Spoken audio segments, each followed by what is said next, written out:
Hello bachcho, let's see this question. The question says determine the time in which the smaller block reaches the other end of the bigger block in figure. G is equals to 10 meter per second square. So here in this question, what we can say, first of all, we will write the key concept that will be used here in this question. So what is the key concept बच्चों? So the key concept is यहाँ पे हम लोग बात करेंगे की concept की, है ना? तो फ्रिक्शन काइनेटिक की जो वैल्यू आती है it is mu k into normal. This is the first thing. And the second thing is कि हमारा जो रिलेटिव मोशन होता है, if we can write the acceleration relative, तो acceleration of block 1 with respect to block 2, ये हमारा इस तरीके से एक्सेलरेशन रिलेटिव हम लोग लिख सकते हैं. Okay, and s is equal to ut plus half a t square. इसको हम लोग रिलेटिव के टर्म में भी लिख सकते हैं. Same to same relative displacement is equal to relative velocity plus half relative acceleration to time square. Okay, so चलिए क्वेश्चन को शुरू करते हैं फटाफट से. अब यहाँ पे हमारे पास में एक 2 kg का ब्लॉक था एंड यहाँ पे हमारे पास में एक 8 kg का ब्लॉक था. ठीक है, ये 8 kg का ब्लॉक था एंड ये जो 8 kg का ब्लॉक था इसकी लेंथ हमें दे रखी थी 3 मीटर, यहाँ से यहाँ तक की. और जो ऊपर का ब्लॉक था उसको हमने स्मॉल माना है नीचे के ब्लॉक के मुकाबले. ये जाएगा हमारा 2 kg का ब्लॉक. अब दोनों के बीच में जो फ्रिक्शन आएगा इट इज 0.3. सबसे पहले तो मैं फ्रिक्शन की वैल्यू निकाल लेता हूं. तो it is mu multiply by normal, it will be A kinetic friction, है ना? सो मैंने मान लिया यहाँ पे म्यू मल्टीप्लाई बाय नॉर्मल, तो कितना आएगा? म्यू की वैल्यू 0.3 एंड नॉर्मल हो जाएगा हमारा 20 mg की इक्वल आएगा. तो इसकी जो वैल्यू आएगी इट इज 6 न्यूटन. तो फ्रिक्शन की वैल्यू 6 न्यूटन आई है हमारी यहाँ पे.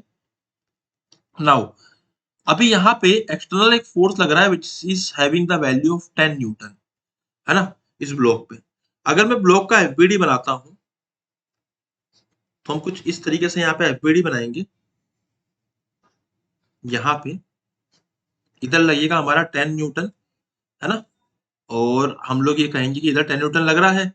तो इसका मतलब इस पे, इस पर्टिकुलर ब्लॉक पे, इस पर्टिकुलर को खींचने, आगे धक्का मारने वाला कौन है? फ्रिक्शन. तो इस पे लगेगा फ्रिक्शन पीछे की तरफ.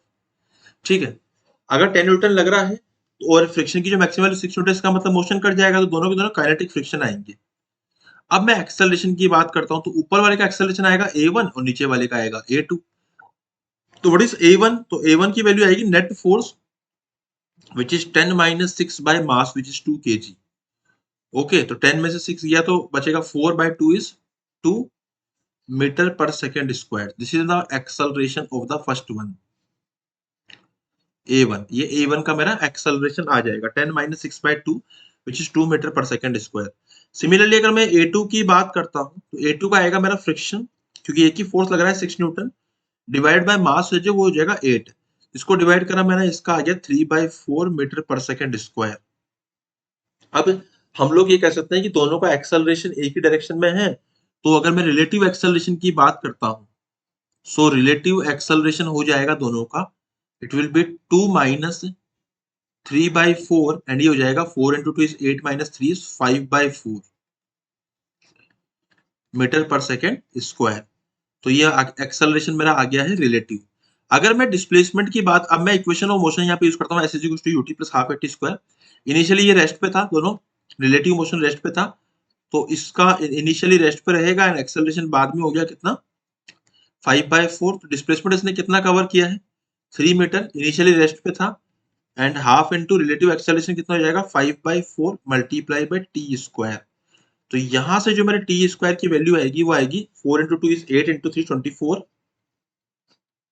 24/5. एंड बेसिकली मैं टी की डायरेक्टली ही यहाँ पे वैल्यू निकाल सकता हूँ. तो टी की डायरेक्टली वैल्यू आएगी it is equal to, so t will be equal to 24/5 का root. So 24 divided by 5 is 4.8 and we can write the value 4.8 का रूट इज 2.19. सोल्व करने पे आया 2.19 second. It is matching with option number 4. So option number 4 is my final answer. I hope you understood it well. Best of luck.